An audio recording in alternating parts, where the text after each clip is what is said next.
Good evening everyone. कल के दिन अपन ने टॉपिक पढ़ा था गर्भ व्यापद। तो मुझे बता सकते हो कि अष्टगर्भ व्यापदों के नाम। सबसे पहले तो ऑडिबल हूँ मैं, विजिबल है स्क्रीन? हाँ, तो अष्टगर्भ व्यापदों के नाम बताओ। उपविष्टक नागोदर और मक्कल मूढ़गर्भ गूढ़गर्भ विस्कंभ जरायुधोष और एक गर्भपात। अच्छा, अब मुझे बताओ गर्भ व्यापद के निदान।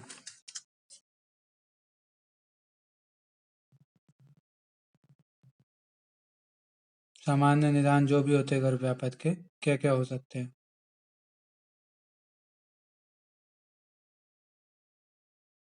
शुक्र तो मतलब कुछ अबनॉर्मेलिटी हो जाए या फिर से और काल डिफॉर्मिटी हो जाए, माता की आहार विहार वगैरह कुछ विकृति।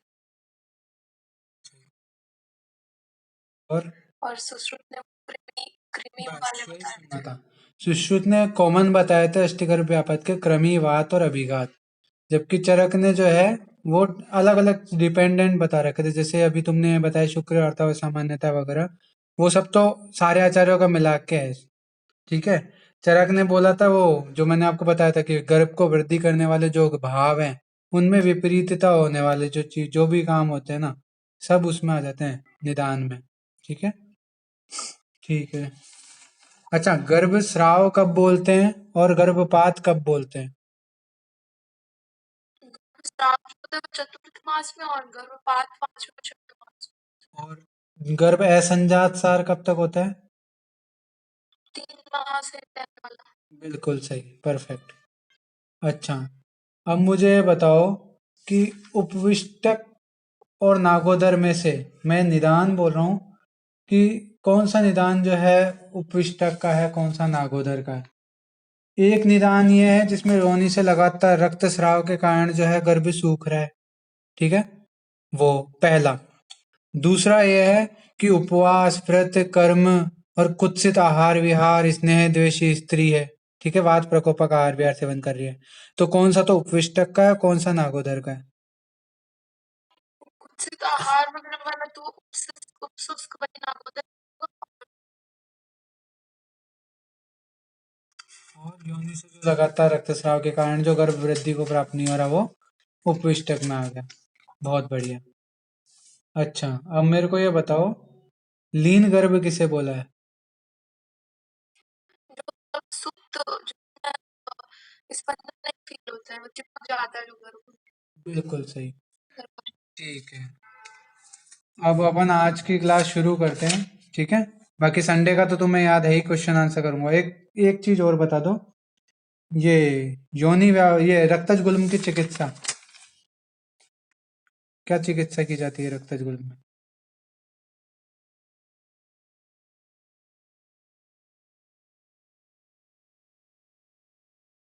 हम्म, कोई भी एक आध चिकित्सा बता दो।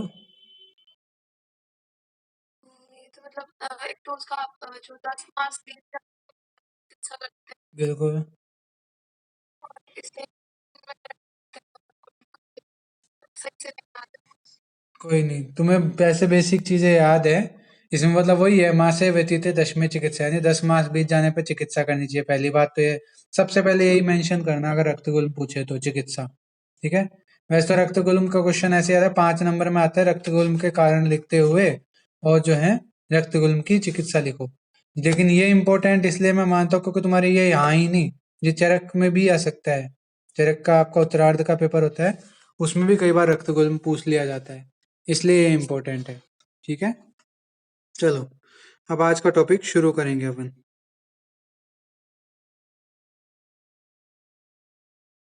एक सेकंड दे दो, आगे निकल गया।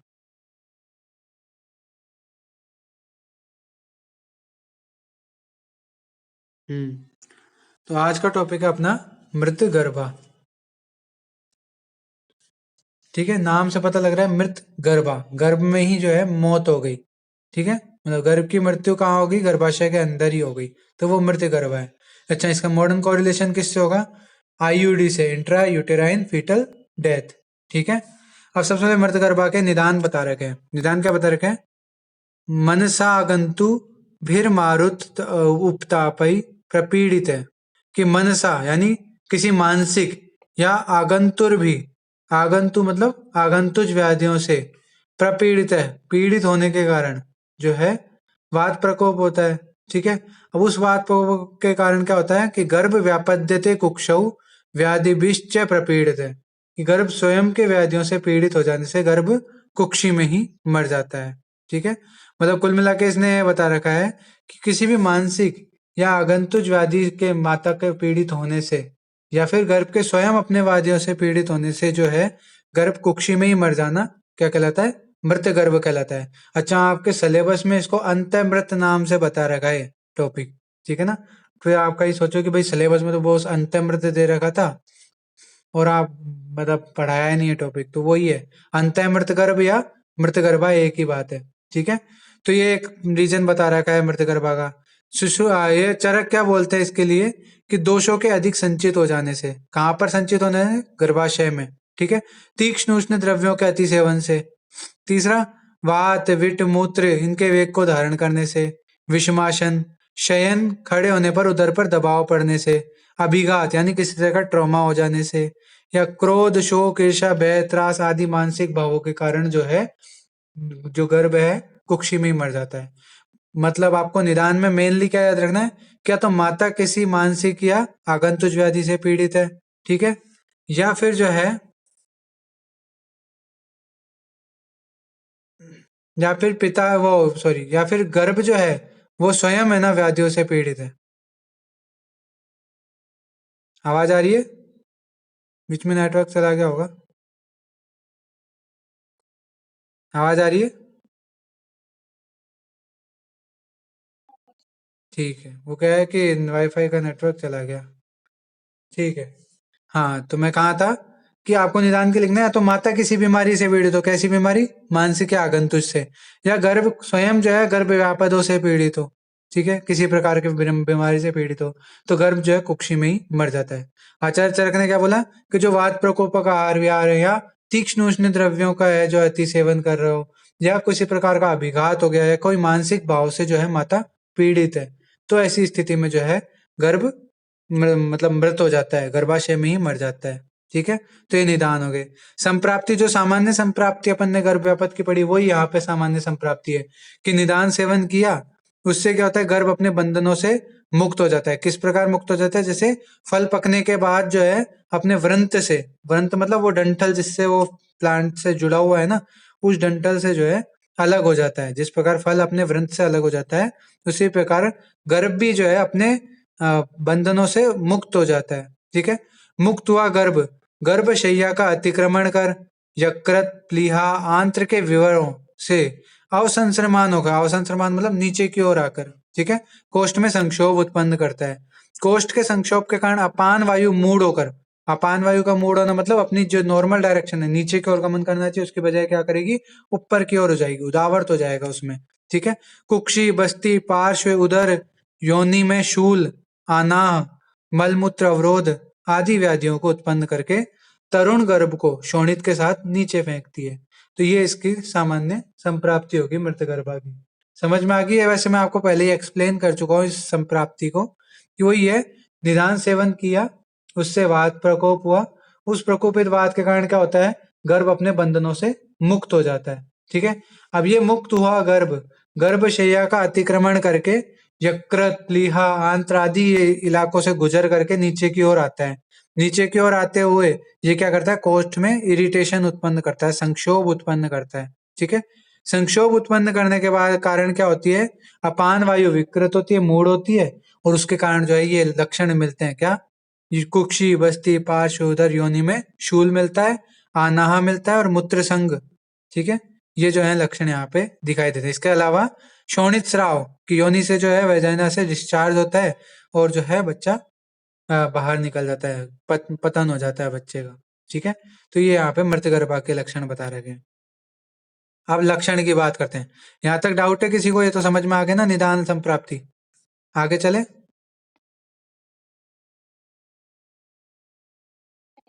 ठीक है, तो आगे चलते हैं। सुश्रुत के अनुसार क्या लक्षण है यहाँ पे? एक तो अब बच्चा मर गया तो उसमें कोई मूवमेंट होगी क्या? नहीं होगी। तो गर्भ में स्पंदन हो तथा आवी का नाश। अब स्पंदन नहीं हो रहा गर्भ में, तो वो क्या होगा? ऑनसेट ऑफ लेबर भी नहीं करेगा।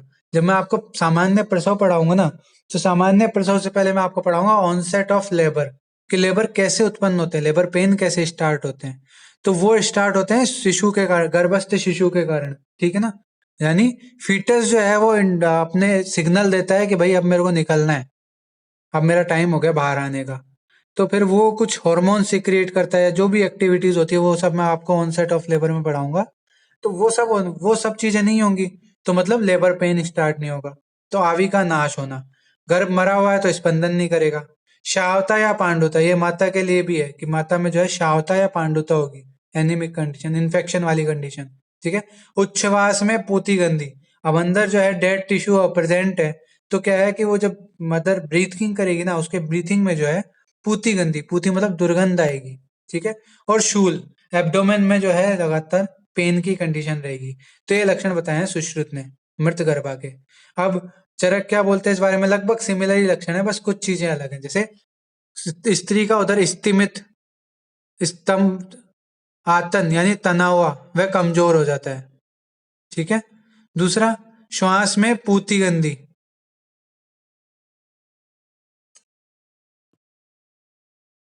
अरे यार, आवाज आ रही है मेरी? आवाज आ रही है?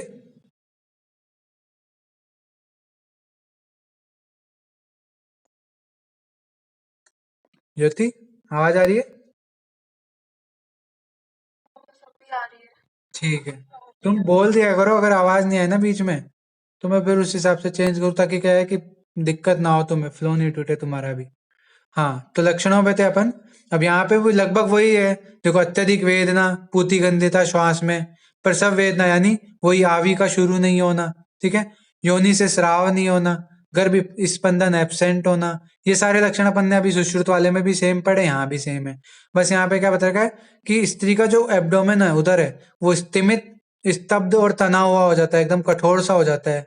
और स्त्री शोथ युक्त, मोहित और डिस्निया से युक्त होती है। डिस्निया मतलब डिफिकल्टी इन ब्रीदिंग। और मोहित, मोह मतलब क्या होती है? जैसे उसको कुछ समझ नहीं आता हो ना, जैसे अपन को कई बार किसी सिचुएशन में ऐसा हो जाता है, बस एकदम सुन्न हो जाता है दिमाग, वैसे ही सुन्न हो जाती है स्त्री, लेडी। और शोथयुक्त, पूरे जो है बॉडी में स्वेलिंग आ जाती है। तो ये सारे लक्षण बता रखे हैं मृतगर्भा के। ठीक है।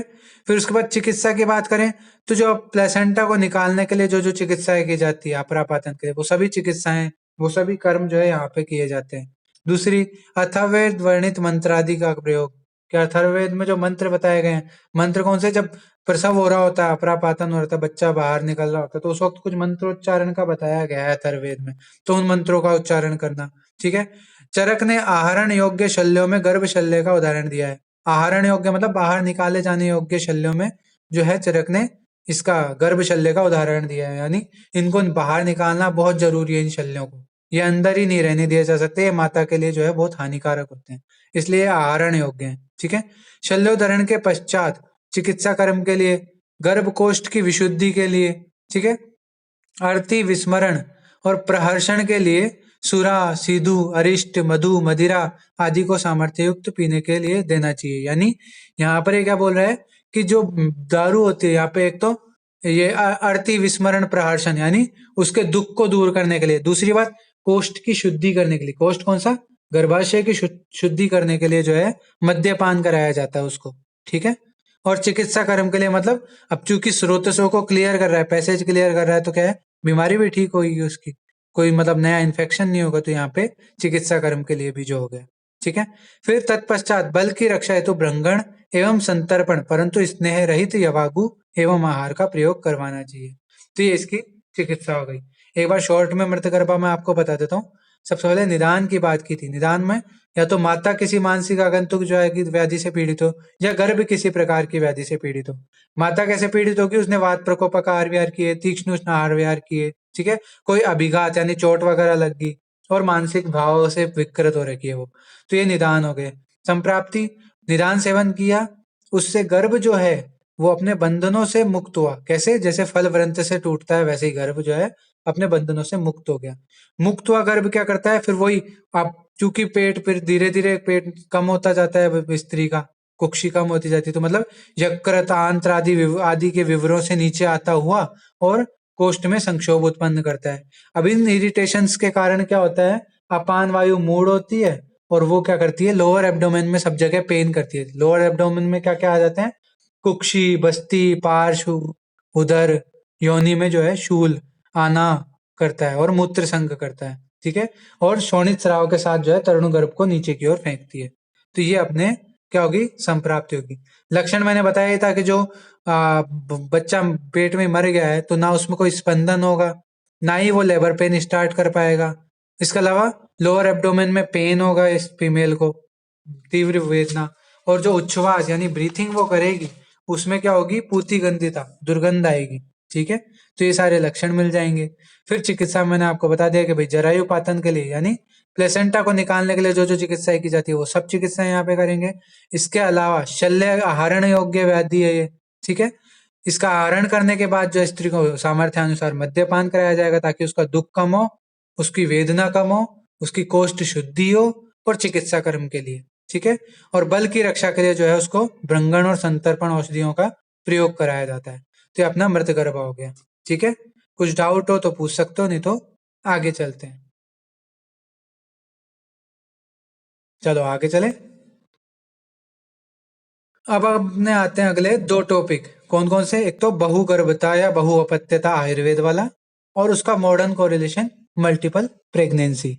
ठीक है, बहुगर्भता का वर्णन आपके चरक शरीर में लगभग दूसरे अध्याय में जो है क्वेश्चंस के रूप में पूछा हुआ है। ठीक है, क्वेश्चन ये पूछे थे कि भगवान कि गर्भ तो अपने एक ही होना चाहिए, लेकिन कई लोगों को ऐसा होता है कि दो होते हैं, कई लोगों को तीन होते हैं, कई लोगों को पांच सात भी हो जाते हैं। ठीक है, एक क्वेश्चन तो ये था। एक क्वेश्चन ये था कि चलो भगवान मान लिया कि दो हो रहे हैं, तीन हो रहे हैं, गर्भ पांच हो रहे हैं, सात हो रहे हैं, पर ये ऐसे कैसे हो जाता है कि एक कई बार तो दो जैसे गर्भ है उनमें दोनों ही बच्ची हो जाती है, कई बार दोनों लड़के हो जाते हैं, कई बार एक लड़का एक लड़की हो जाता है, ये कैसे संभव है? तो इस तरह के क्वेश्चन जो है अग्निवेश पूछते हैं किससे? पुनर्वसु आत्रेय से। फिर आत्रेय भगवान जवाब देते हैं कि देखो अग्निवेश, बात ऐसी है कि सब करने वाला यंत्र तंत्र इधर कौन होता है? वायु होता है। यही वायु जो है इस संतान उत्पत्ति में या जो ये अपने सेक्स डिटर्मिनेशन है उसमें काम करती है। ठीक है, तो ये यहाँ पे उन्होंने बताया। फिर उन्होंने रीजन बता रखा था कि अगर जो जैसे जाइगोट है, जाइगोट तो बोलते नहीं थे, गर्भ बोलते थे उसको, तो गर्भ है, अगर उसमें शुक्र बाहुल्य होगा तो मतलब वो मेल चाइल्ड होगा, पुरुष होगा। और अगर उसी गर्भ में जो है क्या आर्तव आधिक्य हुआ तो वो क्या होगा? फीमेल चाइल्ड होगा। ठीक है, इसके अलावा अगर दोनों समान मात्रा में शुक्रार्तव तो वो नपुंसक होगा। तो इस तरह की बात जो है भगवान आत्रेय ने अग्निवेश को कही। ठीक है, फिर उन्होंने कहा कि चलो तुमने बताया कि गर्भ एक होना चाहिए, लेकिन दो हो रहे हैं, तीन हो रहे हैं, चार हो रहे हैं, पांच हो रहे हैं, ऐसा क्यों होता है? तो उन्होंने कहा देखो अग्निवेश, बात ऐसी है कि जो गर्भ है उस पे वायु काम करती है और वायु उसको तोड़ देती है। ज्यादा कठोर होगी तो दो भागों में, तीन भागों में, चार भागों में, ऐसे जो है वायु विभाजन कर देती है। इस तरह से दो बच्चों की, तीन संततियों की, चार संततियों की उत्पत्ति होती है। तो इस तरह से जो है यहाँ पर उन्होंने उत्पत्ति बताई दो, एक से अधिक संतानों की। फिर उन्होंने की कि ऐसा क्यों होता है, वायु इस तरह से अपने काम को जो है नॉर्मल की एबनॉर्मलिटी क्यों लाती है? तो उसके लिए उन्होंने रीजन बताया, ये सब पुराने जन्मों के कर्म है, पुराने जन्मों में जो कर्म किए गए हैं उसका फल है ये। ठीक है, तो इस तरह से यहाँ पे बताई गई बात। तो वही है, देखिए पढ़ते हैं यहाँ पे अपन। ठीक है, तो सबसे पहले बहुगर्भता का अर्थ कि वह स्थिति जिसमें गर्भाशय में एक से अधिक गर्भ है। ठीक है, बहुगर्भता में सामान्यतः गर्भाशय में दो गर्भ रहते हैं, परंतु कभी कभी एक साथ तीन, चार, पांच गर्भ भी देखे जाते हैं। ठीक है, अब बहुगर्भता का कारण, तो आयुर्वेद मत क्या कहता है कि आचार्य चरक के अनुसार गर्भाशय में शुक्रार्तव को वायु जितने भागों में विभक्त करती है उतनी ही संतानें उसमें उत्पन्न होती हैं। इसमें स्त्री का कोई वश नहीं होता है, यह कार्य जो है पूर्व जन्मकृत होता है। ठीक है, अब आचार्य सुश्रुत इस पे क्या बोलते हैं कि वो भी जो है वात को ही कारण मानते हैं, तथा उन्होंने कहा है कि अधर्म का कारण वायु द्वारा बीज का गर्भाशय में विभाग होता है। तो सुश्रुत ने अधर्म को कारण माना है और चरक ने क्या माना है, पूर्व जन्म कर्मों को, वायु के जो है इस कर्म का कारण माना है। ठीक है, तो ये आयुर्वेद मत हो गया। मॉडर्न का अपन मानते हैं, देखो मॉडर्न का देखते हैं। या तो ऐसा होता है कि ये एक स्पर्म है, ये एक ओवम है, दोनों का फर्टिलाइजेशन हुआ, उससे जाइगोट बना। ठीक है, फिर जाइगोट में जो है एक सेल डिवीजन होके दो जाइगोट बन गए सिमिलर टाइप के, तो ये क्या हो गए, मोनोजाइगोटिक ट्विंस। ठीक है, समझ में आया। एक स्पर्म एक ओवम में जो है फर्टिलाइजेशन होके एक जाइगोट बना, फिर उसमें जो है माइटोसिस हुआ, माइटोसिस होके जो है दो बराबर भाग बन गए, और ये हो गया मोनोजाइगोटिक ट्विंस। ठीक है, पहली बात तो ये। दूसरी बात, या मोनोजाइगोटिक या यूनिओव्यूलर भी बोलते हैं जिसको। ठीक है, एक तो ये होगी। दूसरी कंडीशन क्या आ जाती है, दूसरी कंडीशन ये आ जाती है कि दो स्पर्म और दो ओवम मिल जाते हैं, तो दो अलग अलग जाइगोट बन जाते हैं। ठीक है, उन दोनों का इम्प्लांटेशन हो जाते हैं, वो डाइजाइगोटिक जो है या बाइनोव्यूलर, इस प्रकार से दो प्रकार के जो है मल्टीपल प्रेगनेंसी यहाँ पे बता रखी है।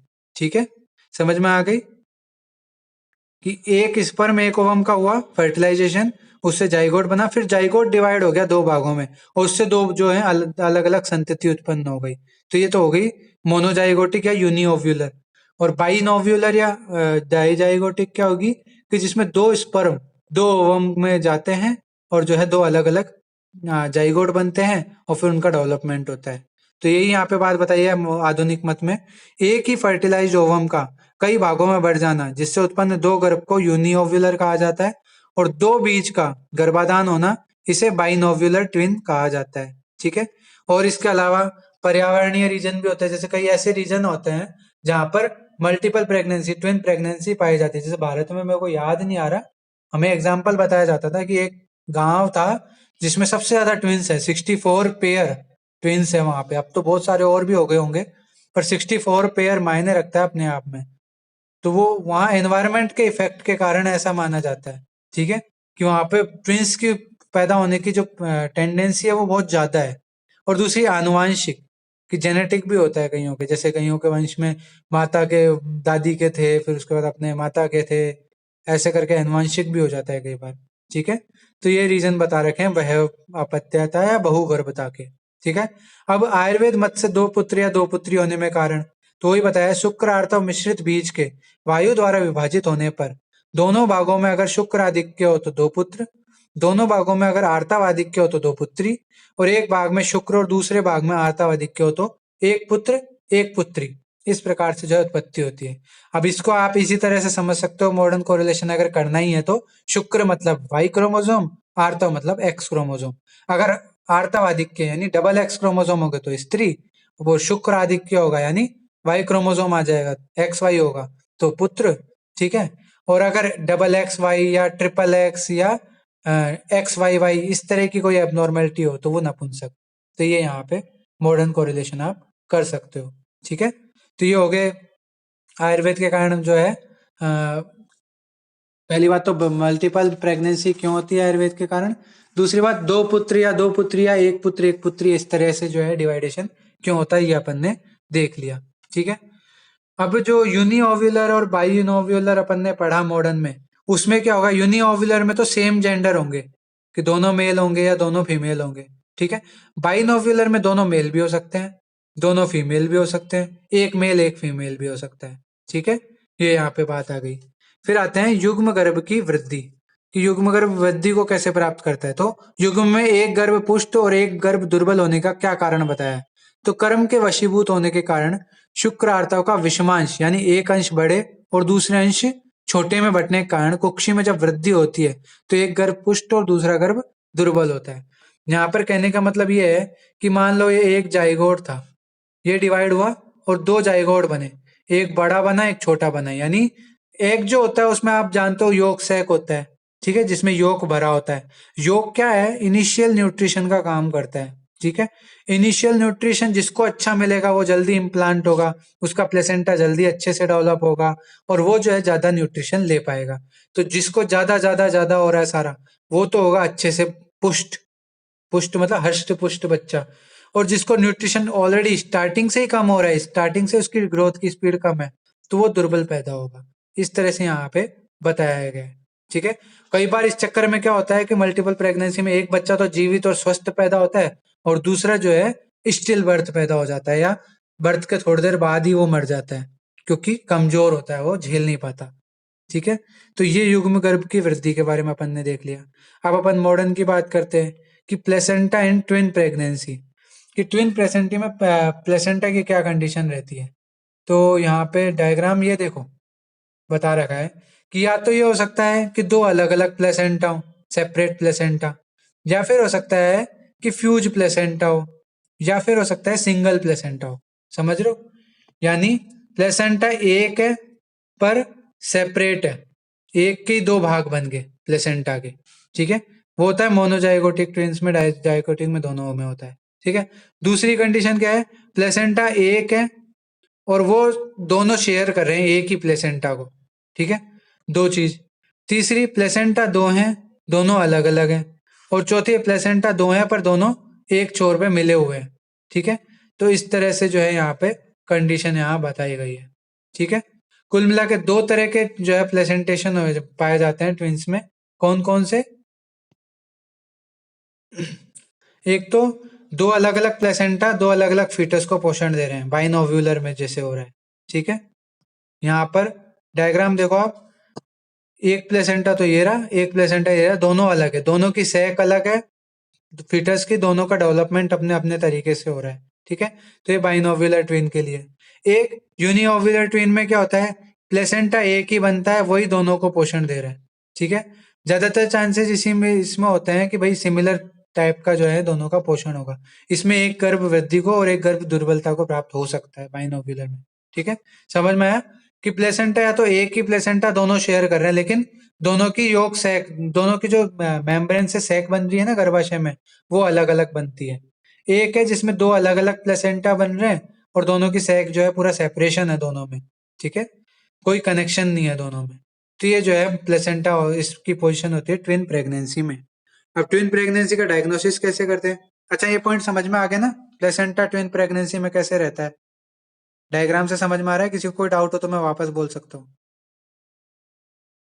डाउट है कोई, आगे बढ़े। देखो, शॉर्ट में ऐसी बात है कि जैसे मैंने मोनोजाइगोटिक ट्विंस कहा था ना, तो मोनोजाइगोटिक में एक ही जाइगोट दो भागों में बटा था। ठीक है, बन गया। अब दो जाइगोट बने तो ये दोनों क्या हो सकते हैं, या तो दोनों अलग अलग अपना प्लेसेंटा बनाए। ठीक है, तो जैसे ये दो प्लेसेंटा वाली कंडीशन बन गई। या फिर क्या हो सकता है कि दोनों एक साथ मिलके एक ही प्लेसेंटा के अंडर रहे, मतलब प्लेसेंटा एक और उनका डेवलपमेंट, दो अम्बेलिकल कॉर्ड निकल रही है उससे, एक अलग सैक बना के बैठा है, दूसरा अलग सैक बना के बैठा है। ऐसा हो सकता है सिंगल प्लेसेंटा बट दो अलग अलग सैक बन रही है। ठीक है, तीसरी कंडीशन क्या हो सकती है, दो प्लेसेंटा होते हैं और सैक एक ही बन रही है दोनों के बीच। ठीक है, दो ये दोनों के बीच एक ही सैक, मेम्ब्रेन की सैक बन रही है। तीसरी कंडीशन ये हो गई। चौथी, दो प्लेसेंटा, उनका पूरा फीचर सिस्टम ही अलग अलग है, तो वो यहाँ पे है। चार कंडीशन यहाँ पे होती है। ठीक है, मतलब सिंगल प्लेसेंटा की दो कंडीशन, डबल प्लेसेंटा की दो कंडीशन। दो कंडीशन में क्या क्या कंडीशन, सिंगल प्लेसेंटा में एक तो सैक है ना दोनों की अलग अलग है पर प्लेसेंटा एक ही है। ठीक है, एक सैक दोनों की सिमिलर है, प्लेसेंटा भी सिमिलर है, यानी दोनों एक साथ ही हैं। फिर दो प्लेसेंटा है, दोनों की अलग अलग सैक है, दोनों का सिस्टम ही अलग है पूरा, वो हो गया। दो प्लेसेंटा है पर सैक एक ही है। तो इस तरह से यहाँ पे चार कंडीशन बन गई। ठीक है, अब समझ में आ गया, ये हो गया। फिर आता है diagnosis of multiple pregnancy. Diagnosis कैसे करेंगे, सबसे पहले बात तो कि जो एमिनोरिया के समय से अधिक वृद्धि होने पर गर्भाशय में, कि नॉर्मल जो फिजियल फंडल हाइट होनी चाहिए ना जिस हफ्ते में, वो ना हो कि उससे थोड़ी ज्यादा फील हो। जैसे कि एग्जाम्पल के लिए जो है 12th वीक पे जो है, कहाँ पर, अम्बेलिकल, सॉरी 12th वीक पे तो कहाँ होती है, प्यूबिक सिम्फाइसिस रीजन पे होता है। तो प्यूबिक सिम्फाइसिस से ऊपर फील हो रहा है अगर, तो मतलब मल्टीपल प्रेगनेंसी हो सकती है। या 22 to 24 वीक पे नाभि के लेवल पे होना चाहिए, तो नाभि से ऊपर की ओर फील होता है वो। ठीक है, मतलब सिम्फाइडल फंडल हाइट जो है ज्यादा फील होना। ठीक है, दूसरी बात जो है एब्डोमिनल एग्जामिनेशन जब करते हैं ना, ऊपर से फील करता है जब डॉक्टर चेक करता है पल्सेशन वगैरह, तो उसको 2 सिर महसूस होना, ये भी एक हो गया। फिर फीटल हार्ट साउंड, अब जैसे ये मान लो ये माता का पेट है, एब्डोमेन है, एक बार तो फिटोस्कोप यहाँ लगा के चेक किया, एक बार फिटोस्कोप यहाँ लगा के चेक किया, ठीक है। यहाँ तो अगर 110 पल्स सुनाई दे रही है, यहाँ पे 120 सुनाई दे रही है, दोनों में डिफरेंस आ रहा है। इसने दोबारा चेक किया तो यहाँ पर 112 फील हो रही है, यहाँ पर 118 फील हो रही है। फिर दोबारा चेक किया, यहाँ पर 115 फील हो रही है, यहाँ पर 122 फील हो रही है। तो दोनों में डिफरेंस आ रहा है। तो इस डिफरेंस को देख के अपन अंदाजा लगा सकते हैं कि यार दो मल्टीपल प्रेगनेंसी यहाँ पे हो सकती है, ठीक है। फिर यूएसजी तो बताएगी, यूएसजी परीक्षण तो अपन करेंगे तो उससे पता लग ही जाएगा कि मल्टीपल प्रेगनेंसी है। इसके अलावा 6 महीने की प्रेगनेंसी के बाद अगर किसी को लग रहा हो कि मल्टीपल प्रेगनेंसी का केस अचानक से, तो एक्सरे कराया जा सकता है, ठीक है। कंपलसरी नहीं है वैसे तो, यूएसजी अपने आप में कंफर्मेटरी टेस्ट करा देता है, पर एक्सरे कराया जा सकता है। और बाकी एमनियोटिक फ्लूइड का जो है बायोकेमिकल टेस्ट, ये सब जो है यहाँ पे बता देते हैं। इसके अलावा मैंने बता रखा है लास्ट में यूएसजी और कार्डियो टेकोग्राफी, ये भी यहाँ पे तरीके बता रखे हैं, ठीक है। तो multiple pregnancy, symphysial fundal height check करना, एब्डोमेन का एग्जामिनेशन करने पर 2 हेड फील होना, फीटल हार्ट रेट में अलग अलग जगह पे जब चेक करते हैं रख के, तो अलग अलग बीट सुनाई देने पर अपन को जो है अपन कर सकते हैं एजम्पशन कि भाई मल्टीपल प्रेगनेंसी हो सकती है, ठीक है। और कम से कम 10 से 15 बीट का अंतर होना चाहिए, ऐसा भी यहाँ पे बोला जाता है, ठीक है। फिर एक्सरे निकालने पे पता लग जाता है, 2 अलग अलग बोन स्ट्रक्चर फील होती है, ठीक है। एमनियोटिक फ्लूइड का बायोकेमिकल टेस्ट और यूएसजी, तो ये सारे डायग्नोस्टिक टेस्ट हो गए। अब देखते हैं effect of multiple pregnancy on pregnant women, कि मल्टीपल प्रेगनेंसी का जो है प्रेग्नेंट वुमेन पे क्या असर पड़ता है। पहला असर तो मोर एब्डोमिनल पेन, अब चूंकि बच्चा 2 हैं तो जगह भी उस हिसाब से ज्यादा घेरेंगे टोटल, तो एब्डोमिनल पेन ज्यादा होगा। Dyspnoea due to pressure on diaphragm by uterus, अब चूंकि जैसे मान लो आगे गर्भावस्था आगे बढ़ेगी, 30वें 36वें हफ्ते तक पहुंचेगी, तो 2 गर्भ में तो ऑब्वियसली प्रेशर पड़ेगा डायफ्राम पे बहुत ज्यादा, उससे जो है सांस लेने में तकलीफ होगी, डिस्निया होगा, ठीक है। Volume of amniotic fluid is more, अब नॉर्मली जनरली एट टर्म पे वॉल्यूम क्या होता है एमनियोटिक फ्लूइड का, 800 से 600 800 ml तक होता है लगभग, 600 से 800 ml, तो वो जो है वहां पे उससे ज्यादा पाया जाए, ठीक है, 800 ml से ज्यादा पाया जाना, तो वो हो गया, ठीक है, वॉल्यूम ज्यादा होना है एमनियोटिक फ्लूइड का। चौथा, इंक्रीज्ड पॉसिबिलिटी ऑफ एचईजी, कि वैसे तो नोजिया वोमिटिंग फर्स्ट ट्राइमेस्टर में होती है, पर नॉर्मल से बहुत ज्यादा हो रही है, तो वो उसका एक रीजन जो है अपने मल्टीपल प्रेगनेंसी भी हो सकता है। प्री एक्लेम्शिया का रीजन हो सकता है मल्टीपल प्रेगनेंसी। एनीमिया, अब क्योंकि पहले एक ही गर्भ को पोषण देना था, अब 2 गर्भ को पोषण देना पड़ता है, तो एनीमिक कंडीशन हो जाती है मदर की, ठीक है। वेट गेन ज्यादा होता है, ऑब्वियसली 2 बच्चे हैं, 2 प्लेसेंटा है, तो वेट गेन भी ज्यादा होगा। Hypertension is slightly more than normal, कि जो है इस दौरान गर्भिणी का जो है ब्लड प्रेशर भी थोड़ा हाई रहता है, हाइपरटेंशन की स्थिति रहती है। तो ये मल्टीपल प्रेगनेंसी के माता पर क्या प्रभाव पड़े वो देखते हैं, देख लिए, ठीक है। अब बच्चे पर क्या पड़ेंगे, फीटस पर क्या इफेक्ट पड़ेंगे। फीटल ग्रोथ में भी लेस, कि फीटस की जो है ग्रोथ जितनी होनी चाहिए थी उतनी नहीं हो पाएगी। वो अभी अपन ने पढ़ा ही था कि एक तो पुष्ट हो रहा है, दूसरा क्या हो गया, दुर्बल हो गया, तो वही यहाँ पे बताया गया है, फीटल ग्रोथ में भी लेस। फीटल एबनॉर्मेलिटी, अब न्यूट्रिशन की कमी के कारण क्या है, फीटल में किसी प्रकार की डिफॉर्मिटी हो सकती है, एबनॉर्मेलिटी हो सकती है, तो fetal abnormality. Chances of abortion increased, कि मिसगैरेज या अबॉर्शन के चांसेस जो है वो बढ़ जाते हैं। फीटल डेथ इज मोर, कि भाई फीटल के मरने के चांसेस भी बढ़ जाते हैं। और प्री मैच्योर लेबर के चांसेस बढ़ जाते हैं, क्योंकि एब्डोमेन पे मेम्ब्रेन्स पे सब पे दबाव पड़ रहा है, तो प्री रप्चर ऑफ मेम्ब्रेन हो सकता है, जिसके कारण जो है प्री टर्म डिलीवरी हो सकती है। तो ये सारे जो है यहाँ पे इफेक्ट फीटस पे बता रखे हैं, कि भाई प्री टर्म बेबी हो सकता है, या उसकी कोई एबनॉर्मेलिटी हो सकती है, या फिर उसकी ग्रोथ कम रह सकती है, ठीक है। मिसगैरेज या अबॉर्शन के चांसेस ज्यादा हो सकते हैं, तो ये सब इफेक्ट बता रखे हैं। अब effect of multiple pregnancy on labour, अब उस स्त्री के प्रसव पर इसका क्या प्रभाव पड़ेगा। सबसे पहला प्रभाव तो ये पड़ेगा अर्ली मेम्ब्रेन रैप्चर, अब चूंकि प्रेशर ज्यादा पड़ रहा है मेम्ब्रेन्स पे, तो रप्चर जल्दी होंगी वो, तो अर्ली रप्चर ऑफ मेम्ब्रेन वहां पे देखने को मिलेगा। प्री मैच्योर लेबर, कि प्री टर्म लेबर या प्री मैच्योर लेबर है वहां पे देखने पड़ेगा। प्री मैच्योर लेबर या प्री टर्म लेबर क्या होता है, कि जनरली 38 से 40 वीक जो है वो क्या कहलाती है? Term pregnancy. टर्म प्रेगनेंसी का मतलब क्या होता है कि बच्चा पूरी तरह से तैयार है, बच्चा निकलने को पूरी तरह से तैयार है, अब लेबर पेन स्टार्ट होने चाहिए, नेचुरल लेबर पेन स्टार्ट होनी चाहिए। कब? 38 to 40 वीक।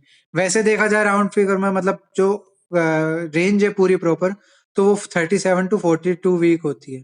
ठीक है, तो ये नॉर्मल रेंज है, तो ये बता रखिए। अगर 37 से पहले जो है लेबर पेन स्टार्ट हो गए, या रप्चर ऑफ मेम्ब्रेन हो गया, ठीक है, या बच्चे की डिलीवरी हो गई, तो वो कहलाता है प्री टर्म लेबर। और अगर 42 वीक के बाद तक भी बच्चा डिलीवर नहीं हो रहा, लेबर पेन स्टार्ट नहीं हो रहा, 42 हफ्ते हो गए पूरे उसके बाद भी, तो उसको बोलते हैं पोस्ट टर्म लेबर या पोस्ट मैच्योरिटी। ठीक है, ये प्री टर्म और पोस्ट टर्म की मैंने आपको बेसिक बात बता दी। 2 नंबर में क्वेश्चन आते हैं कि प्री टर्म लेबर किसे कहते हैं, पोस्ट टर्म लेबर किसे कहते हैं। तो 37 वीक से पहले अगर लेबर हो रहा है, लेबर स्टार्ट हुआ है, या रप्चर ऑफ मेम्ब्रेन हो रहा है, तो उसको बोलता है प्री टर्म लेबर। और 42 हफ्ते के बाद तक भी अगर लेबर पेन स्टार्ट नहीं हुआ या बच्चे डिलीवर नहीं हुआ, तो उसको बोलते हैं पोस्ट मैच्योरिटी या पोस्ट टर्म लेबर। ठीक है, डिलेड लेबर। डिलेड लेबर क्या होता है कि जब मैं आपको नॉर्मल लेबर पढ़ाऊंगा, तो नॉर्मल लेबर में जो स्टेजेस होती है 4, उनकी अलग अलग ड्यूरेशन बता रखी है कि पहली स्टेज इतने घंटे की होती है, दूसरी इतने घंटे की होती है, तीसरी इतने मिनट की होती है। तो अगर उस टाइम से ज्यादा टाइम लग रहा है उस स्टेज में, तो वो हो गया डिलेड लेबर, विलंबित प्रसव। ठीक है, फिर prolapse of umbilical cord. Prolapse मतलब कि अम्बेलिकल कॉर्ड जो है वहां पे पहले बाहर निकल गई, या बच्चे के जो है वो नेक राउंड हो गई है, इस तरह की जो कंडीशन है, या अम्बेलिकल कॉर्ड टूट गई है, तो ये सारी कंडीशन यहाँ पे आती है लेबर के दौरान। तो ये अपने क्या हो गई, मल्टीपल प्रेगनेंसी। कोई डाउट है किसी को? कोई डाउट है?